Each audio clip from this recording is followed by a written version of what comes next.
My name is Spencer Kaufman with Social Media Ministries, and this is Connor Ketterling with River Valley Church. Great to have you here, Connor. Oh, thanks so much. It's been great. It's awesome. So we've been talking a lot about discipleship.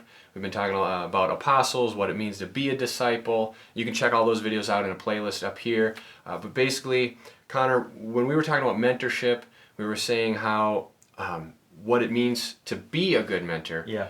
But does every Christian need to have a mentor? Yeah, and I think it's really important to understand the word need. Do we all need a mentor? I guess no. Sure. But should we all have a mentor? The answer is yes. Okay. Do we need someone as a mentor in our life to get to heaven? No. Right. But should we have people speaking into our lives and pouring into us and developing and discipling us as we grow to become more like Jesus? I think we should, and that is something we should pursue. And so a lot of that kind of ties into, as someone who is looking to be mentored, I have to pursue a mentor. A lot of times we sit on our hands and say, no one's here to mentor me. Nobody cares about me, and nobody wants me to grow, and nobody's helping me. You actually have to go engage people. You need to ask a pastor or a small group leader or one of your relatives that is, been a Christ follower for a long time, or someone that you trust and know that is a spiritual person that you look up to. You need to pursue them. You need to ask them. And the other thing that I think is really important is you need to be clear on the terms of mentorship. Because are you doing this until one of you dies? Are you doing it for a year? Are you doing it for 6 months? Or you want to meet just one time?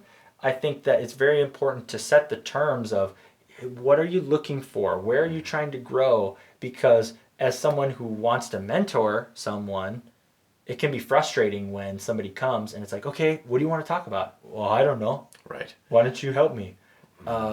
Okay. So especially when it comes to our walk with Jesus, pursue people and be clear.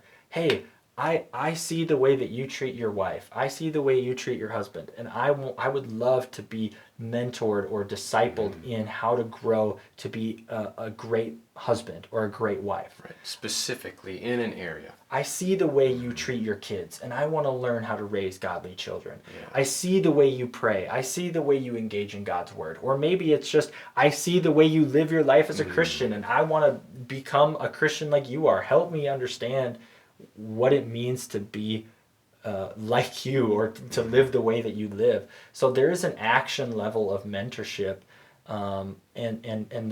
another thing I'll say quickly about that is that we have to be okay when we're called out on our stuff. And I think a lot of times your people... dirty laundry. Yeah, well, if you're getting somebody to mentor you and they are actually mentoring you, don't be upset when it's kind of painful. Right. Iron sharpens iron. It's a lot of friction. Exactly. So, you'll have a fitness coach, and they'll say, this is your fitness plan for the week. You need to do this. You need to eat these things, don't eat these things, work out this many times, do all this. And then at the end of the week, they're going to meet up and say, hey, did you do it? And you're like, no. Or you're like, yes. And they're like, well, you weigh more than you did last week, so I know you didn't do it. Right. Yeah. Clearly you didn't, because you're going the opposite direction, or we're not making any progress. And they're going to call you out on that. Exactly. Because they're a good mentor. Right. And what happens is, though, then we get frustrated. Right. Oh, well, that's so painful. That guy's so mean to me. Oh, he's so... Yeah, and there's a right way to do it and a wrong way to do it. Yes. There is a way that you can shame people and you can guilt them and make them feel horrible, but there's a conviction way. Out of love. Out of love and out of correction. And that's really leads to a distinction in how God leads and speaks to us. When we feel shame and we feel guilt and we feel condemnation, that's not from God. Right. That's from the enemy. He wants to make you feel shameful and condemned and that you're horrible. Conviction is from the Holy Spirit that says, hey, you're not supposed to be doing that. Right. Hey, there is a standard that's higher that you're supposed to live to. And let me revitalize you in the Word and give you the strength to overcome. Exactly. I can help you grow into that. I can help you step into what the calling that is on your life. I can help you step into the vitality and the freedom in that. So when it comes to being mentored and needing a mentor, we really have to be okay with allowing people to ask us difficult questions.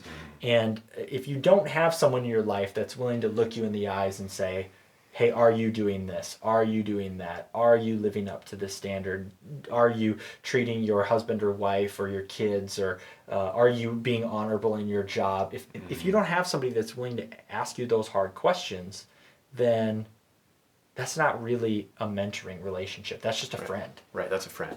And friends are important. They are. You need friends. We need community. But there's a difference when you have somebody that's willing to call you out, but more importantly, call you up. Yeah, and that's what a mentor does. And the other thing is, like Connor said, you have to seek mentorship.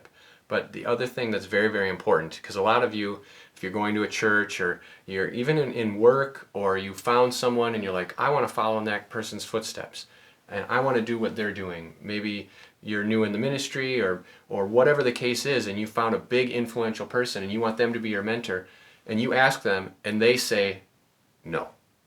Don't be discouraged, because not everyone can do it and not everyone should do it. But if they say no, but let me help you find somebody, that's what you're looking for. Yes. Because not everyone has time to mentor every single person who asks. Right. Yep. But they should have time to help you find someone who can fill that role in your life. And I think it's important when we talk about evangelizing to people and leading other people to Christ.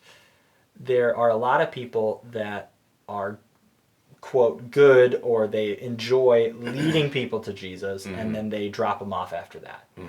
Hey, great, we got you to convert to Christianity, and now I'm out to go do something else. To go get more people to convert, because that's their gift. And that's okay if you're helping partner them with people who can mentor them and disciple them.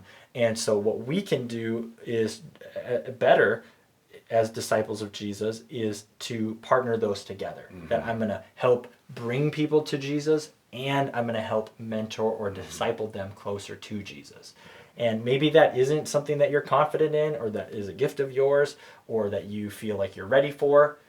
Know of people that you can hand these people off to. That say, hey, come with me to church, come with me to this ministry, come with me to this event or this thing. And as you grow in your faith in Jesus, I'm going to help point you to people that can help you grow. Because maybe I'm not the right person for you. Maybe we're friends and I don't have that authority to speak as a mentor in your life, or I don't have that relationship, or maybe I don't want that relationship. You don't want to complicate your friendship, so you pass them on to someone else who can be that role. That can ask them the hard questions, that can call them out on their stuff, that can show them the grace of God, and can lift them up into becoming the man or woman that God created them to be.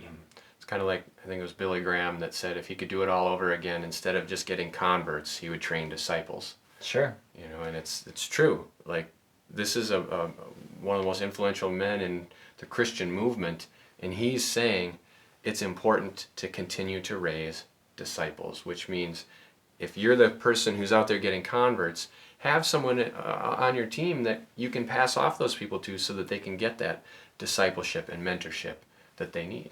There's people who are highly evangelistic and people who are highly discipleship focused. Yep. I think we need a bit of both in all of us, that we need to be evangelistic and discipling other people. But if that's your calling is evangelism, know the people who are great at discipleship. If you're someone who's great at discipleship, know the people who are great at evangelizing. Partner together of, hey, let's win people to Jesus and let's make sure they're growing in their faith. Awesome. Thank you so much. Yeah, it's been great.